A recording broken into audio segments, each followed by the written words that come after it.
think you know a game, right? You've seen the screenshots, maybe even watched a Let's Play. But then you dig into the details and bam, it's like a whole new understanding. Yeah, you get those, that's how they did it moments. Exactly. And that's the Getaway for you. Oh, interesting choice. I haven't thought about that game in years. It's one of those games that's ripe for a deep dive, and for this one, we're going back to basics. Cracking open, believe it or not, Wikipedia. Wikipedia, huh? Proving that even the familiar can still hold surprises. I like it. Right. So picture this. 2002.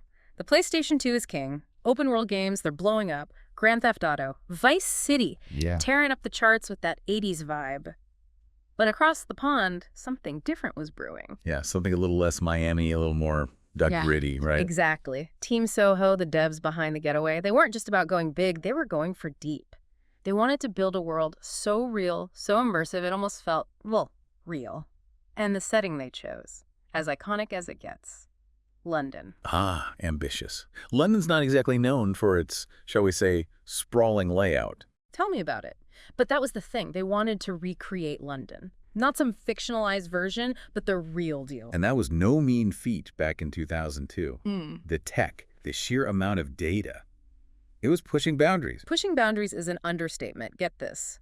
Initially, they were aiming for a map size of 113 square kilometers. Oh, to put that in perspective, that's huge. For the time, almost unheard of. Right. Can you imagine trying to render that much detail on a PS2? It's mind-blowing. Of course, there were technical limitations. In the end, they had to scale back, but even then, 16 square kilometers of meticulously crafted London is nothing to sneeze at. Not at all. And it speaks to their dedication. They wanted players to feel London, and that meant sweating the details, even if it meant making some tough choices. Tough choices like, don't leave me hanging. Like ditching the HUD entirely. No minimap, no health bar, just you, the city, and your wits. Wow, now that's a statement. Talk about immersive, right? Talk about terrifying. I can barely navigate my own neighborhood without GPS. Huh.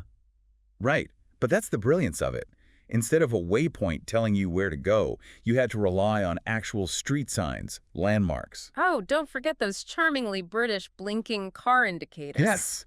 You had to learn to read the city like a local. So instead of just one protagonist journey, you've got these two characters on opposite sides of the law, their stories interwoven. It's really clever how they did that. Okay, a tale of two cities, but make it gritty London crime drama. I'm in. Who are these protagonists? All right, so on one side, you've got Mark Hammond, right? He's an ex-con who gets sucked back into that London underworld. Uh-oh, what happened? Well, his son gets kidnapped. So you've got that classic revenge story set up, but fueled by this desperate, almost primal fatherly love. Man, that's heavy. And on the other side of the law. That's where DCI Frank Carter comes in. He's this police officer, see, trying to bring down this big, powerful criminal organization. So we've got the classic good cop, bad, well, ex-con dynamic going on. You'd think so, but it's not that simple. And that's what's so good about the Getaway story. It's not all black and white, you know. These characters, they're morally complex. Both Mark and Frank, they're operating in shades of gray. You start to question their motives, their actions, and their paths. They're constantly intertwining through this web of lies and betrayals. You're never quite sure who to trust. I love those kinds of stories, the ones that keep you guessing. Right.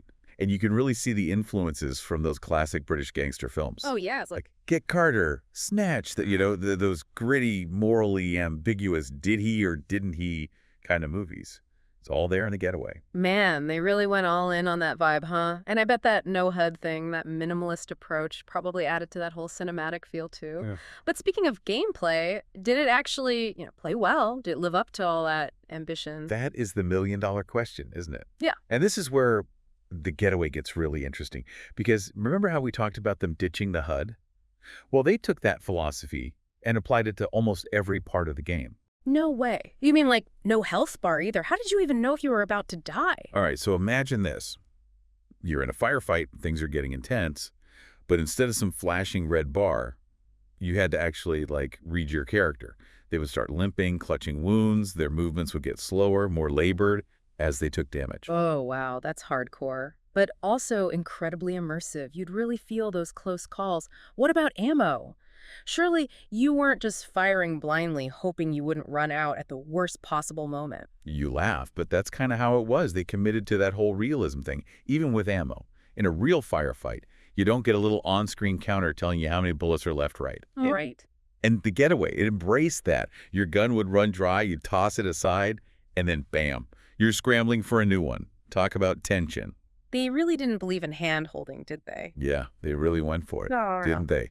It makes you wonder, though, did players back then actually like that, or did it just feel too hardcore or too different? It's a gamble for sure. You risk alienating players who are used to a certain way of playing. But then again, you could argue that the Getaway wasn't really trying to please everyone. It was going for something specific, an experience. Yeah, exactly. And that's what's so fascinating about it, was like they were asking, how far can we push this idea of realism? You know, can we make a game that feels truly authentic, even if it means challenging conventions? Right. And did they succeed? I mean, critically, commercially, did it resonate with gamers back in 2002? You know, it's funny. It was a real mixed bag. Critically, people loved it. The ambition, the cinematic qualities, the setting, they were all praised. But for the average player back then, Yeah. it was a bit of a harder sell, I think. Yeah. You see, the Getaway came out the same year as Grand Theft Auto, Vice City. Talk about a tough act to follow. Right. Vice City was all about that instant gratification, that pick-up-and-play appeal. The Getaway, not so much. Exactly. It demanded your attention, your patience. It wanted you to get lost in its world.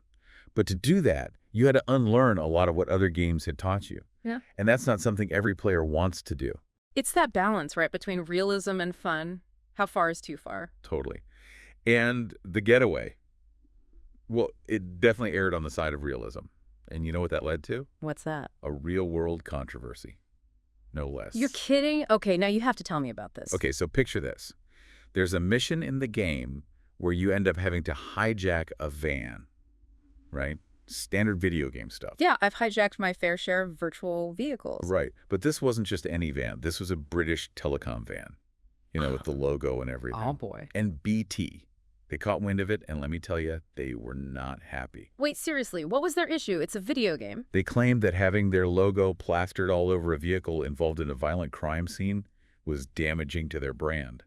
They were worried about their real-life engineers being targeted because of the association. Wow, talk about blurring the lines between fiction and reality. Right. It just goes to show how immersive the Getaway was, that people were actually drawing these connections between the game world and the real world. So what happened? Did they make them change it? They did. BT actually pushed for the logo to be removed, and in later releases of the game, the van is logo-free. Wow, that's incredible. What a weird little footnote in gaming history. Yeah. Hey, it just adds to the Getaway's mystique, right? But controversies aside, it did manage to have a bit of a legacy, didn't it? Sequels, spin-offs. Oh, yeah. The Getaway definitely left its mark. There was a sequel, Black Monday, which was more of the same, but bigger, grittier, even more London.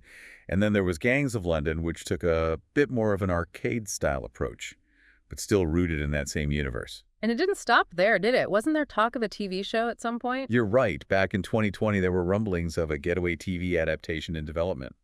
Nothing ever came of it, unfortunately. But hey, it just goes to show that even all these years later, there's still something about the Getaway that captures the imagination. It makes you wonder, though, what if that game came out today? Would it fly with modern gamers? That's the big question, isn't it? We're in a different world now. Gamers have different expectations.